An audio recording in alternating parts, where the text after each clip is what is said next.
யோவான் எழுதிய நற்செய்தியிலிருந்து வாசகம். அதிகாரம் 15, இறை வசனங்கள் 9 தொடங்கி 17 நிறைவு பெற. அக்காலத்தில் இயேசு தம் சீடரை நோக்கி கூறியது: என் தந்தை என் மீது அன்பு கொண்டுள்ளது போல நானும் உங்கள் மீது அன்பு கொண்டுள்ளேன். என் அன்பில் நிலைத்திருங்கள்.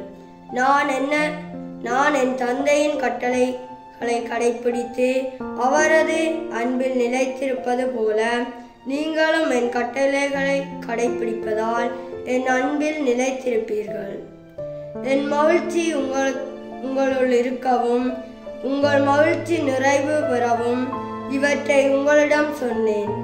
நான் உங்களிடம் அன்பு கொண்டிருப்பது போல நீங்களும் ஒருவர் மற்றவரிடம் அன்பு கொண்டிருக்க வேண்டும் என்பதே என் கட்டளை. தம் நண்பர்களுக்காக உயிரை கொடுப்பதை விட சிறந்த அன்பு யாரிடமும் இல்லை. நான் கட்டளைகளை இடுவதையெல்லாம் நீங்கள் செய்தால் நீங்கள் என் நண்பர்களாய் இருப்பீர்கள். இனி நான் உங்களை பணியாளர்கள் என்று சொல்ல மாட்டேன், ஏனெனில் தாம் தலைவர் செய்வது என்னது என்று பணியாளருக்கு தெரியாது. உங்களை நான் நண்பர்கள் என்றேன், ஏனெனில் என் தந்தையிடமிருந்து நான் கேட்டவை அனைத்தையும் உங்களுக்கு அறிவித்தேன். நீங்கள் என்னை தேர்ந்து கொள்ளவில்லை, நான் தான் உங்களை தேர்ந்து கொண்டேன்.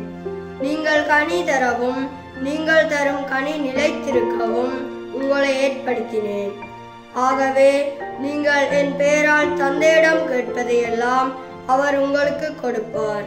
நீங்கள் ஒருவர் மற்றவரிடம் அன்பு கொள்ள வேண்டும் என்பதே என் கட்டளை. இது கிறிஸ்து வழங்கும் நற்செய்தி. கிறிஸ்துவே உமக்கு புகழ்.